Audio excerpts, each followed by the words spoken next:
They are the funniest person in the room. Always, without fail, the one with the perfect comeback. The one who finds the joke in every situation. The one who makes the whole table laugh until someone spills their drink. The one people call when they need cheering up, because this person never fails to deliver. Everyone loves them, everyone wants to be around them, everyone assumes they are fine. And they are so good at making everyone assume they are fine. But here is what almost nobody sees. When the room empties and the laughter fades and there is nobody left to perform for, that same person sits in the quiet and feels something they have never quite found the words for. A heaviness, a distance, a loneliness that has nothing to do with being alone and everything to do with never having been truly seen. Because the humor was never just humor, it was armor. Carefully constructed, brilliantly maintained, and so effective that sometimes even the person wearing it forgets what it was built to protect. Today we are going to take that armor apart. We are going to look at what lives underneath it. And we are going to talk about something that the funniest people in your life need you to understand. Let's go, part 1.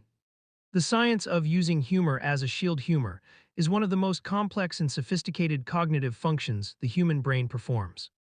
It requires simultaneous processing of multiple meanings, rapid pattern recognition, timing, social awareness, and the ability to reframe reality in unexpected ways. Genuinely funny people are, neurologically speaking, doing something remarkable. But humor serves more than one function, and the research on this is clear. Psychologists classify humor into 4 distinct styles. Affiliative humor, the warm, inclusive kind that brings people together. Self-enhancing humor, the ability to find comedy in your own struggles, which correlates strongly with resilience.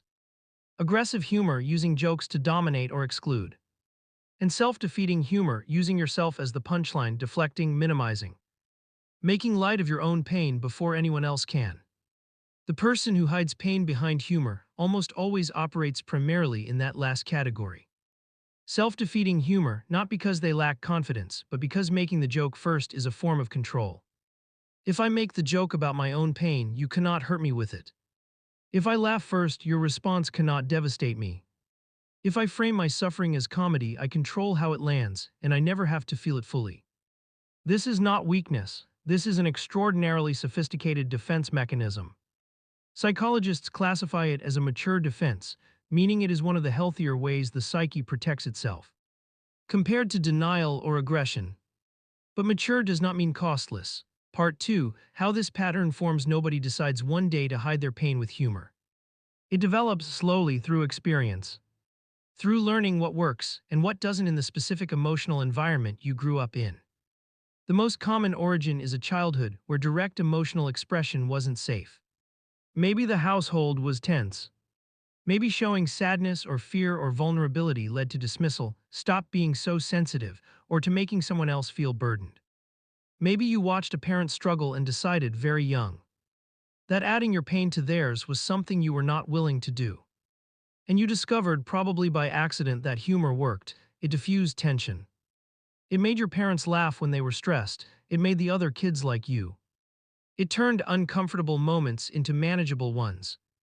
It gave you a way to acknowledge that something was hard without having to fully inhabit how hard it was. The humor became a tool, then a habit, then an identity. Another common origin is early experience of being too much. Some children are told, directly or indirectly, that their emotions are excessive, that they cry too easily, feel too intensely, need too much. And they internalize that message with devastating precision. They learn, my feelings are a burden, my pain makes people uncomfortable. If I want to be loved and included and not too much, I need to manage my emotional expression more carefully. Humor becomes the management system. It packages the feeling in a socially acceptable wrapper.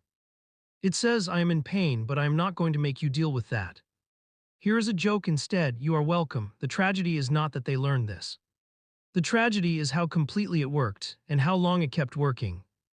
And how many years passed before they realized that the thing keeping them safe was also keeping them invisible. Part 3. What it actually feels like from the inside. This is the part that rarely gets said out loud. Being the funny one feels like living behind glass. You are there, fully present. Engaged, you can see everyone. You can connect with everyone on the surface brilliantly. You make them laugh, you make them feel good, you are objectively someone they want around. But there is a panel of glass between you and everyone else. And no matter how good the connection feels from their side, from your side there is always this awareness: they are laughing with a version of me. Not the version that exists at 2 a.m. Not the version that sometimes feels a grief so old and so sourceless they wouldn't know how to explain it even if they tried. The funny one often has an interior life of extraordinary depth and complexity, and almost nobody ever gets access to it. Not because they don't want to share it, but because every time the depth starts to surface, the reflex kicks in. The joke arrives before the feeling does, and the moment passes. And the glass stays intact. And then someone says you're always so happy, and something small but real closes a little further. Because they are not always happy, they have never been always happy. They have just been very, very good at making everyone think so. Part 4. The loneliness nobody talks about here is the painful paradox at the center of this pattern. The person who hides pain with humor is almost always surrounded by people. Liked by people, sought out by people, and profoundly, privately lonely. Not lonely for company, they have company.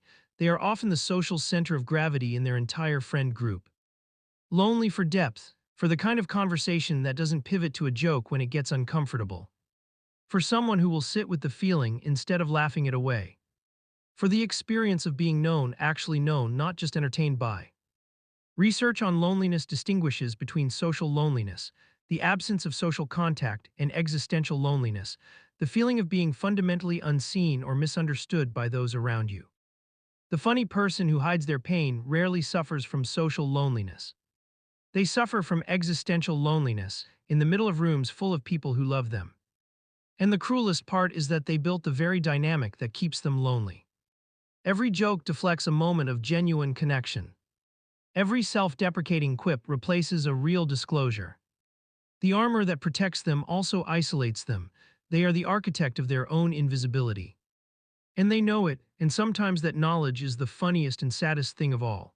Part 5. What the people around them miss. Let's talk about what the friends, partners, and family members of these people consistently fail to see. The first thing they miss is the signal in the joke. When a person who hides pain with humor says something like, "Oh yeah, I'm a disaster," or "classic me," always ruining everything, and then laughs, that is not just comedy. That is disclosure wrapped in plausible deniability. They are telling you something true about how they see themselves. They are testing whether the relationship can hold something real. And when you just laugh along and move on, the message received is, this relationship is not a safe place for the real version of this. The second thing they miss is the exhaustion. Performing humor is work.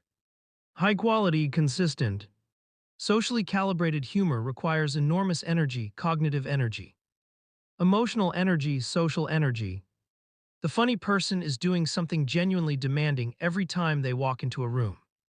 And most of the time they are doing it while already depleted. Because the pain they are covering doesn't go away just because it has been successfully hidden. The people around them see the energy and assume availability. They rarely consider the cost. The third thing they miss is what happens when the humor stops. Pay attention to the person who is always funny and notice the moments when they go quiet. When the joke doesn't come, when they look at something for a beat too long. When the smile stays on their face but their eyes go somewhere else.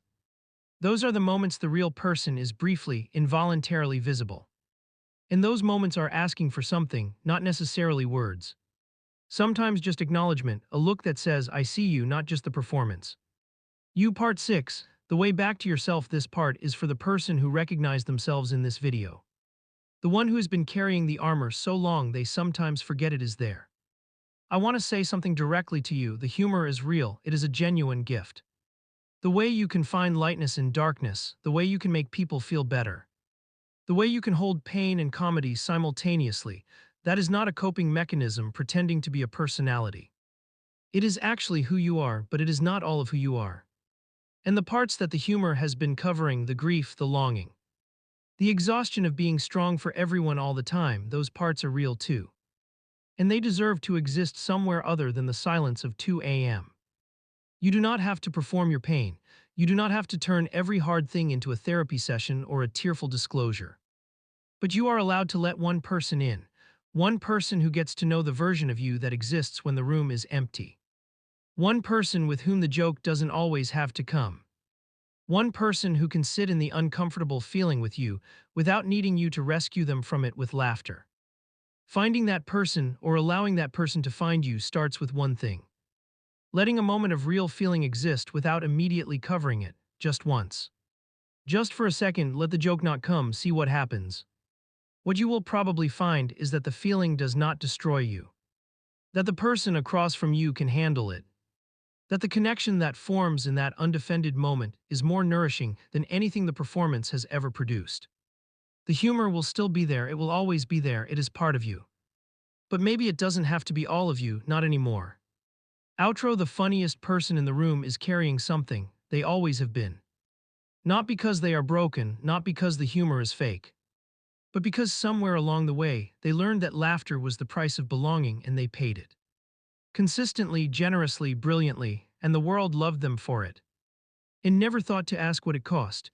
If you love someone who is always the funny one, ask them how they actually are. Not as a preamble to a joke, as a real question, and then wait. And if they deflect with humor, smile and ask again. They will either joke again, and that is okay, give them time. Or something will shift, and what comes next will be more real than anything they have shown you before. And if you are the funny one, I want to leave you with this.